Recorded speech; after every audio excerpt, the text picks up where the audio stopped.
the energy sector, starting off with oil. Now, if we look, we're right at the 50% of the low to this high, right? We're not quite the 50% of this one, but there it's nice at the line of the sand. We're above it actually. That's 69.38 would be the 50%. We are at 69.71, so that's a good, decent sign. We had broken above last Friday. No, this was a short week, excuse me. So last Friday was right here. Broke above, came down, found our support, and now we're looking to test those highs again, these short-term highs right here. And if we can get above our teal line, the 69, well, basically the 70, if we can really get above that 70, then that's and hold it, then I would say the shift might have or the momentum might have switched, and our next target would be the 74 area. With that being said, let's check out how the different stocks are reacting towards the oil. Chevron still kind of a dud. I mean, we're above the 820 low, but we can't get above really this 98.34 convincingly. And I mean, I want to say it has to do with oil. I mean, we had a great day on oil on Friday, but the market was down. So I think this was kind of just more of a market play instead of based off of the recent oil move, if that makes sense. And we'll probably see that with most all of the oil stocks for the last week. But let's just remember that oil is close to breaking out, or at least testing some short-term highs. So if they can break out, then most all of the oil sector will get a boost. So just keep that in the back of your head. VLO. I mean, it's above our 820, right? So we're kind of, shoulder, head, shoulder kind of, but then with a little downward trend right here. So it's kind of a land. It's kind of like this. All right, this is what I see happening. If oil continues and breaks above the 70, I see us getting above the 66.13 and retesting this high. If we can retest this high, and at least, well, really this high right here, this cluster right here. Let me get a line. No, sorry. That's not where I wanted it. Right here. Well, give or take. Maybe down just a little bit. More or less like right here. All right, there we go. All right, VLO. If the oil market kind of continues to float higher and VLO can get above this teal line right here, then I see that we're going to be trying to take out this 69, right? But if the oil market kind of fizzles out, then I see us touching at least the 61.81 down all the way down to the 54.84. But probability speaking, this would be a decent, because if you look, the low right here, we're above that low, which is basically kind of the high right here. So we're finding some decent support, or at least we dipped below, but then we closed above it, right? So I think a lot of it has to do with the oil market this upcoming week. So just kind of chart this. If oil has a massive week and we can get above that 70 level, then look for this to kind of shoot higher. Exxon. I would have. It's kind of the same, but this is a little trickier. I don't like Friday, right? If Friday had stopped right around the 54, 59, right? I would like it a little bit more. However, we kind of blew through both our lines of support. It's kind of like I said, it's tricky because we we hit resistance and then just blew through. But I know we're a little bit below that as well.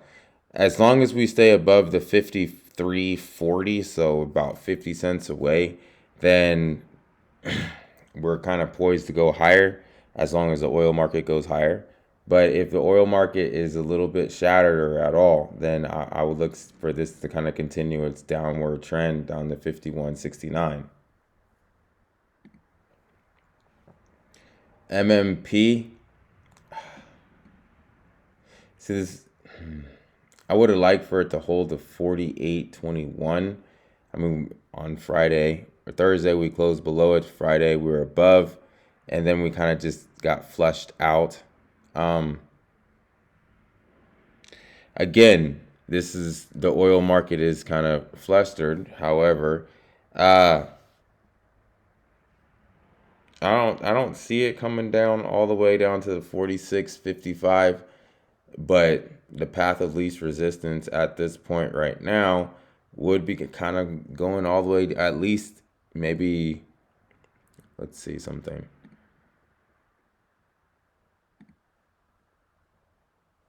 No, let's do an extension.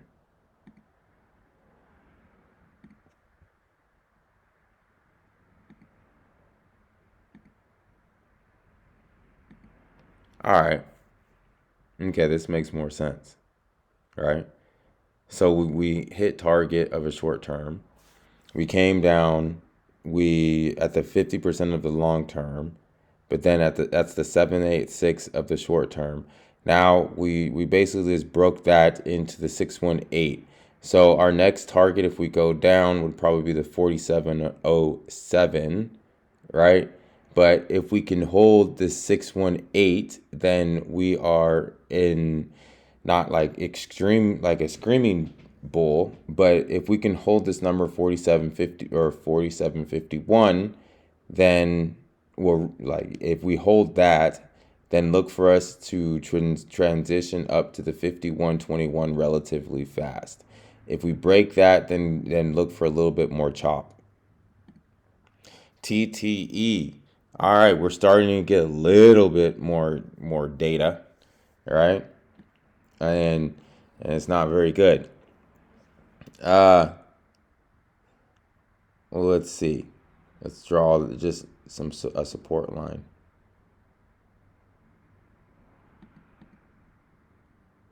Okay, so this would be, as you see over here, 1, 2, 3, 4, down, under, and you know what I'm saying, we're 4, 5.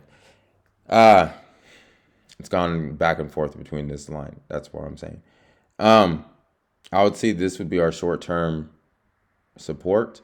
Might have a little pop right there, but if we break below here, then I would say we're going to be testing this short-term low, which is August, and then down further down to the 40.21, which was the July low. However, again, if oil can kind of break, because we were relatively 4 days ago on Tuesday, we were looking like we're poised to break out of the 45 or at least the downward trend. So just keep that in mind. Like I said, the higher probability trade would be at least down to 42.98 and maybe get a pop right there.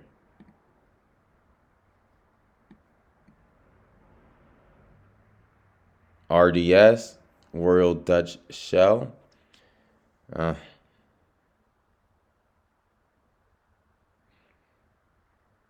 This isn't one that I would want to play with this week. It's kind of. I mean, it's really choppy. Maybe down to the 38.85. Let it clear all this stuff out. Remember, we tend to gap or fill a gap. We had a nice gap right here. So I don't know. This has some more. If anything, I don't. I would stay away from it unless you want to short or at least like maybe sell some calls. 38.85 down to 38.13. Maybe get a little pop at the 38.85. If it can't hold that, then yeah, then look for maybe even the gap or fill right here down to 37.09. Sunoco,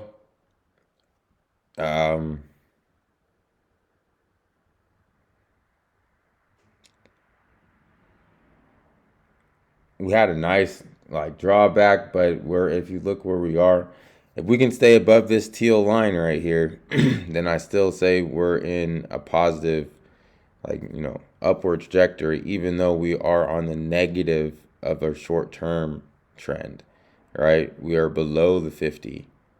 So Friday was just a nasty day. I don't really see that, especially with oil going up. I don't really see how one day is, because we're basically haven't we first crossed into this into this range August 6th. So we're literally, it's the 12th. So a month and 6 days, we're still in the same range, right? So, but we are tending to trend a little higher. So we had a nice little break above and then came back down. So if we can hold this 36.85, look for us to finally break 37.52. ENI. Oh, look at this. We are above, we came down, and we are holding. As long as we hold this 24.84, I would be a buyer. So if you were aggressive, this would be a decent time for you to buy, and let's watch it break above the 25.34.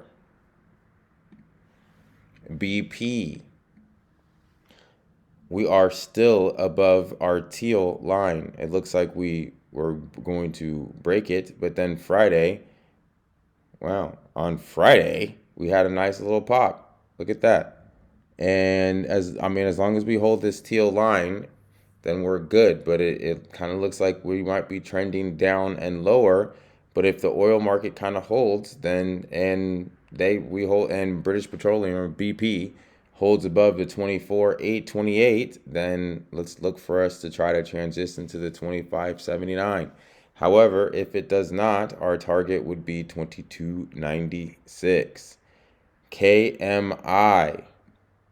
What a dud over the last, when was this? June. Well, for the entire summer, we are looking like we're riding this trend line right here, the short term. Yeah, because we're having a very hard time breaking above this trend line. We actually are basically on our lows, which would be 1578. We also broke the 1603, which was our line in the sand of support. So until there's something nice and we can efficiently break this trend line right here, our path of least resistance is down to the 1549.